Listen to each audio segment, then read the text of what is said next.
Bonsoir à toutes et à tous, voici les titres de votre journal en ce mercredi 27 décembre. Nous ouvrirons un volet basket à la moitié de cette saison 2023-2024. Nous ferons un point sur la situation de la Roca Team avec notre consultant Ali Traoré. Nous irons faire un tour ensuite dans Monaco à la recherche d'enseignes proposant de nouvelles expériences en cette période hivernale. Et qui dit fin d'année, dit crustacés. Évidemment, nous serons avec Aaron Kashia, le manager des Perles de Monte-Carlo, pour parler du succès des huîtres pour les fêtes. Et c'est évidemment les vacances scolaires. Comme à son habitude, le musée océanographique propose des animations pour les enfants. Nous irons y faire un tour. On démarre ce journal avec l'actualité sportive. Donc, la Roca Team a signé hier soir sa 16e victoire en 17 matchs de Betclic Elite à Boulogne-le-Valois. Un succès 85-77 dans lequel Mathieu Strazel et Elio Kobo ont rayonné avec respectivement 21 et 20 points inscrits. Le club de la Principauté est leader incontestable du championnat à la mi-saison avec 4 victoires d'avance sur Paris 2e. À 2 jours du choc face à Barcelone qui marquera également la fin de la phase aller en Euroleague, il est temps de faire le bilan à mi-parcours avec notre consultant Ali Traoré. Bonsoir Ali. Bonsoir Yannick. Nous arrivons à la moitié de cette saison 2023-2024. Monaco est premier de Betclic Elite, 5e d'Euroleague. Les Roca Boys sont clairement dans leur standard. Absolument. Les objectifs de la saison, enfin à mi-saison, sont totalement respectés. Dominer la Betclic Elite, c'est le cas. Être dans le top 6 pour l'Euroleague, c'est le cas aussi. Donc le bilan, pour moi, à mi-saison, est très positif. Donc parlons déjà de la Betclic Elite, un championnat fortement marqué par ce drame à Gravelines. Les images de la salle qui partent en feu font vraiment mal au cœur. Quels sont vos souvenirs, vous, à Sportica ? J'ai des très bons souvenirs, parce que c'est une salle mythique, une salle très chaude, dans laquelle c'est très difficile de gagner. Moi j'ai le souvenir d'un public chaleureux, d'une salle qui sait pousser son équipe. Et j'ai eu quelques victoires, mais j'ai aussi quelques défaites bien frustrantes là-bas. Donc honnêtement, c'est un monument du basket français qui est parti en fumée. Bon, pour parler du sportif, une seule défaite pour Monaco en championnat de France. Meilleure attaque avec une rotation bien maîtrisée de Sacha Obradovic. Je pense à Strazel, Tarpé et Corneli notamment, qui jouent entre 18 et 23 minutes par match. C'est une force unique en France, cette rotation. Bien sûr, pouvoir se priver entre guillemets des joueurs qui jouent plus en Euroleague et de quand même continuer à dominer la Betclic Elite, c'est énorme. Vous avez parlé de Mathieu Strazel qui est absolument extraordinaire, qui pour moi a passé un cap dans la gestion du jeu, dans le scoring.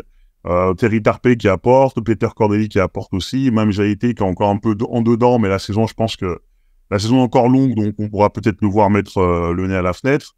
Mais en tout cas, effectivement, la rotation du joueur, pour moi, est menée de main de maître par Sacha Obradovic. Il y a la Leaders Cup qui va arriver très vite. D'après vous, est-ce que Monaco doit en faire un objectif ? Ah oui, clairement, quand on est Monaco, l'objectif, c'est de remporter tous les trophées.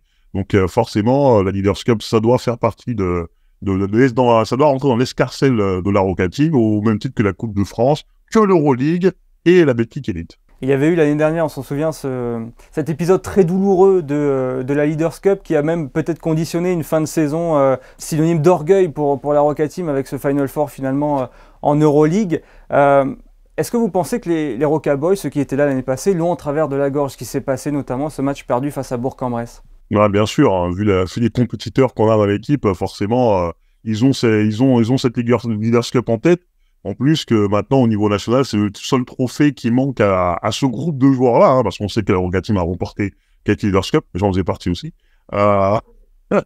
Donc forcément, oui, ils vont revenir, à mon avis, avec l'esprit de revanche. C'est un tournoi, 3 matchs, un trophée. Donc ils vont venir pour le gagner, et on va dire étancher leur soif de trophées. On arrive également à la fin de la phase aller en Euroleague. Les Roca Boys sont 5e, je le disais, dans le groupe des 7 équipes au même bilan. Et ça, c'est assez dingue d'avoir 7 équipes au même bilan, 9 victoires et 7 défaites. Quand on voit ce bilan, est-ce qu'on pouvait s'attendre à mieux quand même ? Alors honnêtement, on aurait pu s'attendre à mieux. Il y a 3 matchs, 3 défaites qui me dérangent. C'est à Valence en début de saison. Après, on peut se dire que c'est le début de saison, l'équipe n'était pas rodée. Celle aux Partisans, et forcément celle face au Panathinaikos. Donc on se dit que si ces 3-là étaient dans la besace, bah là, la Rocatime serait tranquille, en haut, tout en haut, avec la Virtus Bologne, le Barça et le Real Madrid. Mais bon, voilà, ça rajoute un peu de piment. La saison dernière, la compétitivité de l'Euroleague était dingue. Et pour moi, cette saison, le niveau est encore plus haut. Et le fait que Monaco, malgré une Euroleague encore plus forte, arrive à se placer dans les 6 premiers, synonyme de qualification directe en play-off, pour moi, c'est quand même une belle performance. Où est-ce que vous situez la principale marge de progression de la Rocatime? Alors déjà, ce qui est intéressant, c'est qu'il y a une progression complètement dingue au niveau des tirs à 3 points. On se souvient que la saison dernière, la Rocatime était l'une des plus mauvaises équipes à 3 points et les équipes adverses avaient forcément envie de garer le bus sur le panier et de laisser shooter. Maintenant, c'est plus le cas. Donc là, à ce niveau-là, il y a une vraie progression. Mais après, maintenant, la marge de progression, qu'est-ce qu'elle peut être? Moi, elle me plaît cette équipe. La marge de progression, ce serait peut-être la gestion de certaines fins de match un peu chaudes. Et on l'a vu très récemment avec le Panathinaikos et même le Bayern Munich, où même Monaco était devant de 20 points, le Bayern revient. C'est peut-être effectivement savoir gérer les fins de match et jouer 40 minutes. Bien sûr, jouer 40 minutes, surtout qu'on sait qu'à ce niveau, ça pardonne pas. On l'a vu, il y a très peu d'équipes très faibles, il y a très peu d'équipes avec qui on peut dire qu'on est certain de partir avec une victoire. Donc être plus consistant sur 40 minutes, ça va être pour moi une bonne marge de progression pour la Rocatime. Merci Ali Traoré de nous avoir apporté votre expertise. À bientôt sur Monaco Info. Ah oui, merci beaucoup et à très vite. Pour être tout à fait complet, sachez que l'AS Monaco Basket a ouvert sa boutique en ligne il y a quelques jours. Une belle avancée marketing pour le club de la Principauté.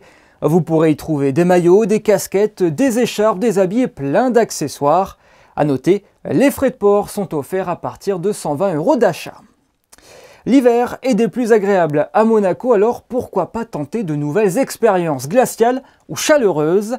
Juliette Rappert et Arnaud Imbert vous présentent le nouveau pop-up store du Monte Carlo Bay et le chalet suisse sur l'avenue des Beaux-Arts pour passer votre fin d'année en beauté. Alors que même la Principauté a revêtu son manteau d'hiver à côté de la place du Casino, sous le soleil exactement, le Chalet Como vous propose de plonger dans l'univers suisse aux produits frais et locaux pour une ambiance cosy. On a ici la raclette qui nous vient de Crans-Montana en Suisse, donc on essaye de faire beaucoup de produits suisses, le maximum possible. On fait des petits jus d'abricots, des jus de poire, on a aussi des bières, du vin, on a beaucoup de produits suisses. On travaillait la raclette en sandwich ou en barquette, donc classique avec la viande de grison. Et on la propose également avec de la truffe fraîche par-dessus. Ça se marie très bien avec la raclette. On fait aussi du magret de canard en sandwich, on fait des clubs foie gras, des clubs à la truffe. Tout est fait maison, on essaye de faire le maximum de produits fait maison par nos soins. Ça représente le confort, la joie de vivre suisse, les bons produits, les produits locaux de Suisse qu'on essaye d'importer le maximum qu'on peut ici. Donc voilà, on sait que les Suisses mangent bien et on essaye de retransmettre ça dans nos assiettes. Après un bon vin chaud et un sandwich à la raclette truffé, vous pouvez tenter le Blue Ice pour ses cocktails et son ambiance glaciale. Avec un pop-up antarctique, avec une déclinaison de cocktails aussi. On a fait un Boreal Mule, on a fait un Igloo, l'Antarctique, on a fait l'iceberg. Donc on a donné des noms de cocktails qui jouent avec le thème. Et vraiment les cocktails sont dans des timbales en inox, givrés, avec de la glace pilée. Et les gens ils sont bluffés. Ouais. Spécialité montagnarde ou univers polaire, à vous de choisir. À table, les stars de ces fêtes de fin d'année sont incontestablement les huîtres.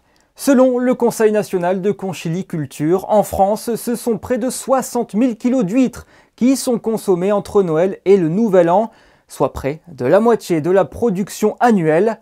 Voyons si cette tendance se vérifie également en Principauté avec Aaron Cachia, manager aux Perles de Monte Carlo. Bonsoir Aaron.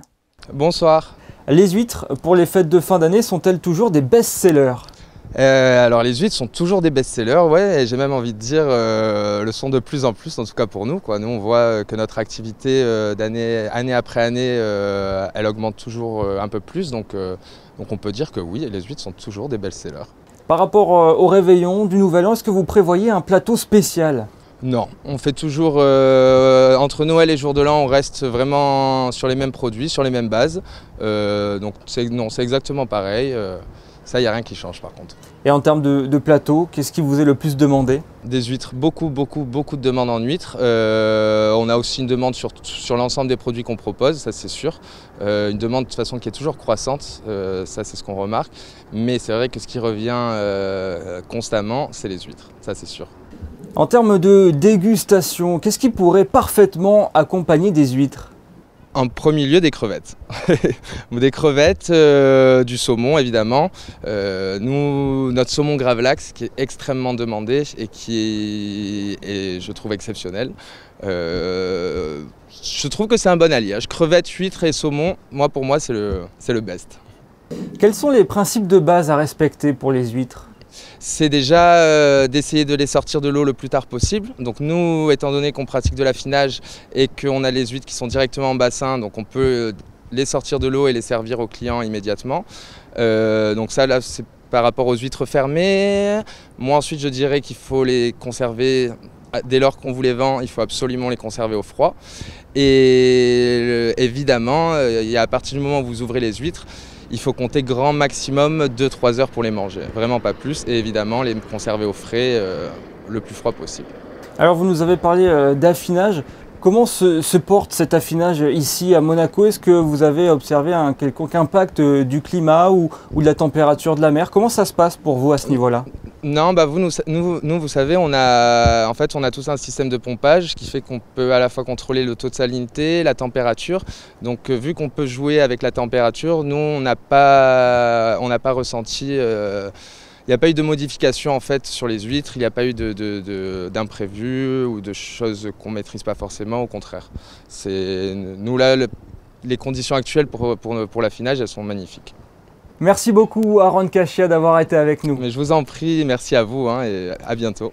Les vacances de Noël se passent également au musée océanographique de Monaco. Au programme, pour les petits comme les grands, des animations uniques autour de la mer Méditerranée. Sarah Monnier et Jean-Alexandre Dordet sont allés y faire un tour.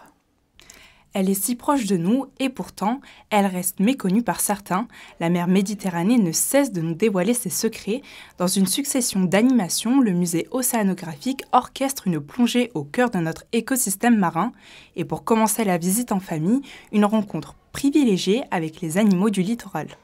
Ah, c'est super, surtout qu'il y avait du monde de l'autre côté. Ouais, c'est ça. Donc là, on peut se retrouver à 4.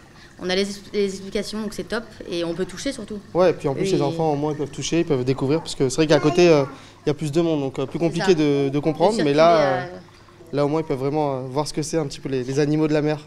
Pour les chargés d'animation comme Justine, ces moments de transmission ont une importance primordiale pour la protection et la sauvegarde de ce patrimoine fragilisé. Et ce sont des animaux qui sont très utiles dans la biodiversité en règle générale. Ils font partie d'un chaînon de la chaîne alimentaire, donc ils ont leur importance. Et notre mission, c'est aussi de transmettre cette connaissance pour que les gens soient sensibilisés à ces animaux-là. La balade se poursuit ensuite par une visite virtuelle du monde marin, une plongée au plus proche des récifs coralliens et auprès des géants des océans, les cachalots.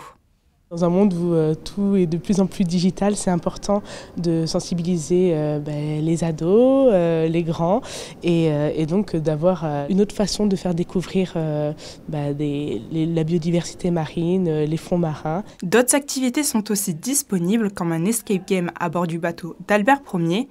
Pour terminer, sous les yeux émerveillés des enfants, il est dorénavant possible d'assister au repas quotidien des requins, des moments à partager en famille jusqu'au 7 janvier 2024. Vous vous êtes sans doute déjà baladé place du Casino en cette période de fête où des boules à neige géantes ont été installées pour l'occasion. Des objets à l'esprit de Noël qui renferment la magie des contes de Charles Dickens. Frédéric Elion vous en dit plus sur des images d'Alban Gingembre et Julien Laugier.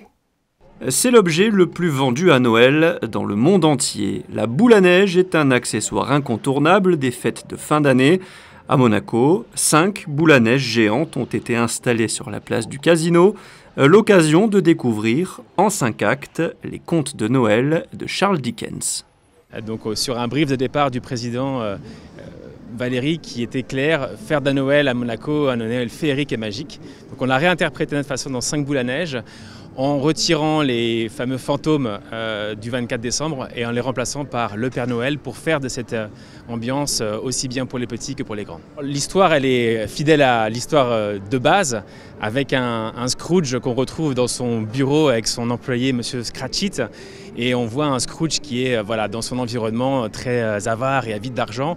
Et au fur et à mesure du conte, il va découvrir dans les différents moments de son rêve, dans le passé, dans le présent, dans le futur, que finalement, et c'est aussi la morale de l'histoire, que finalement la générosité, l'amour et le partage sont les belles valeurs qu'on reprend évidemment pour Noël.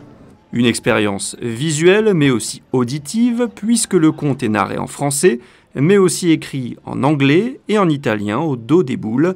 Chacune livre son histoire avec un spectacle son et lumière d'environ 2 minutes.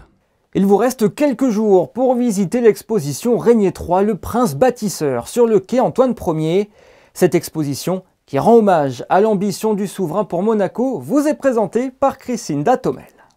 Une exposition qui retrace la vie et le parcours du prince Régnier III, des photos inédites du prince bâtisseur de son enfance à ses vieux jours. Une exposition extraordinaire qui met en lumière le côté visionnaire du souverain qui a su projeter la principauté d'après-guerre dans une ère de prospérité économique, de développement urbanistique et d'expansion territoriale. Son action et tout ce qu'il a construit pour Monaco n'a pas été simplement sur l'urbanisme. Il a construit aussi un Monaco économique, il a construit un Monaco social, un pédagogique avec un développement de l'enseignement, culturel. Enfin, il y a eu toutes les facettes, le tourisme qu'il a développé. Donc, toutes ces facettes-là ont fait de lui véritablement un prince visionnaire. Et c'est pour cela que l'on a appelé en sous-titre cette exposition une ambition pour Monaco, parce qu'il avait véritablement une ambition pour son pays. Et par cette ambition, je pense que les Monégasques et tous les résidents de Monaco en profitent encore et ont une belle vie. Combien de temps vous avez mis pour la monter ? Alors exactement 8 mois entre l'écriture bien évidemment du scénario et puis après la conception avec les 2 jeunes scénographes qui ont été choisis pour avoir un regard jeune, un regard nouveau. Ce sont 2 personnes qui n'ont pas connu le prince Régnier et avoir ce prisme, ça montre à quel point ils ont ressenti l'importance de toute son action et ont réussi à la mettre en valeur.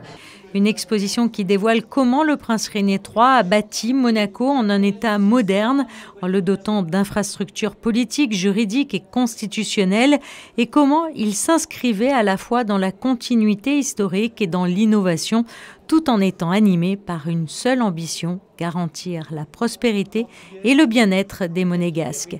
Une exposition qui se tiendra jusqu'à la fin de l'année à la salle d'exposition du quai Antoine Ier, puisqu'elle refermera ses portes le 31 décembre. Passons aux prévisions météo à présent avec Juliette Rappert. Bonsoir Juliette. Bonsoir Yannick, bonsoir à tous. Demain, le ciel sera plutôt voilé le matin avec une température de 10 degrés.